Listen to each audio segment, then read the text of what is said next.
नमस्कार, स्वागत है आपका। आप देख रहे हैं प्राइम टीवी। मैं हूं आपके साथ अदिति मिश्रा। पहलगाम आतंकी हमले के बाद से भारत और पाकिस्तान के बीच तनाव की स्थिति है, लेकिन इसको लेकर भारत में जमकर राजनीति भी हो रही है और इसी कड़ी में कांग्रेस नेता चरणजीत सिंह चन्नी भी सुर्खियों में आ गए हैं। देखिए report. Committed to take firm and decisive action against terrorist. किसी को बख्शा नहीं जाएगा। पहलगाम हमले के बाद भारत ने पाकिस्तान को सबक सिखाने की ठान ली है। आतंकिस्तान को बेनकाब करने के लिए तैयारी जमीन से आसमान तक की जा रही है, लेकिन कांग्रेसियों ने राग अलापना शुरू कर दिया है। उन्हें शायद अपनी सेना पर ही भरोसा नहीं। कांग्रेस के दिग्गजों के बयान कुछ यही बयां कर रहे हैं। हमारे देश में आकर कोई बम गिरे पता नहीं चलेगा। कहते जी पाकिस्तान में हमने सर्जिकल स्ट्राइक किए थे, कोई कुछ नहीं हुआ, कहीं नहीं दिखे सर्जिकल स्ट्राइक, किसी को नहीं पता चला। लेकिन आज देश के लोगों की जरूरत है उनके जख्मों पे मल्लम लगाने की।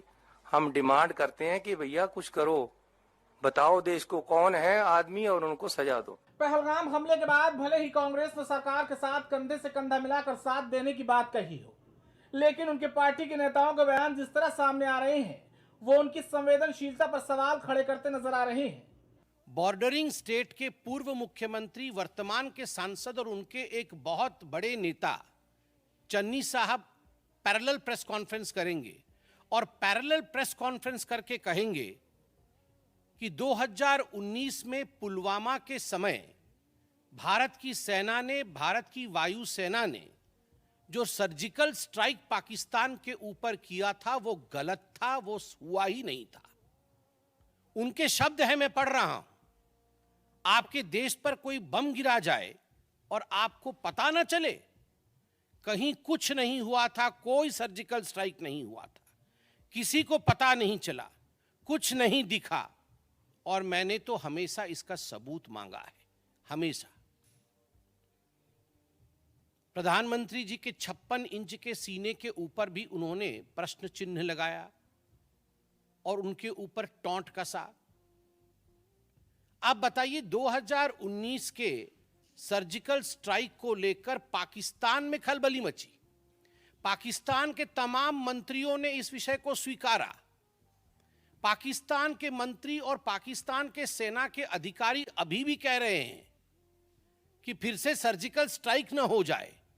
आप लोग जो मीडिया के बंधु यहां बैठे हैं, रोज इस पर डिबेट हो रही है और आप पाकिस्तान के बड़े अधिकारियों के बयानों को बाई रिकॉर्ड चला रहे हैं, जहां वो खुद कह रहे हैं कि हमें डर है कहीं सर्जिकल स्ट्राइक न हो जाए। ये लोग कभी देश के सके नहीं हुए, कभी ये चीन की भाषा बोलते हैं, और जब आप सर्जिकल स्ट्राइक का सबूत मांगते हो तो बड़ा स्पष्ट है कि तुम पाकिस्तान की भाषा बोलते हो। और पाकिस्तान की भाषा क्यों बोल रहे हैं, मेरे को समझ से परे है कि कांग्रेस के लोग आज वही काम कर रहे हैं जो पाकिस्तान बोल रहा है, वही कांग्रेस बोल रही है।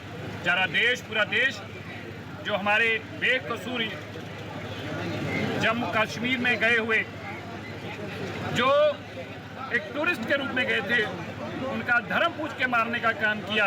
आज पूरा देश इसके सत्ते में है, दुख में है, और ऐसे में कांग्रेस द्वारा सर्जिकल स्ट्राइक का हिसाब मांगा जाना, पाकिस्तान का साथ देना, पाकिस्तान की भाषा बोलना, ये स्पष्ट करती है कि कांग्रेस के खून के अंदर ना तो देश के प्रति वफादारी कभी थी, ना है, ना होगी।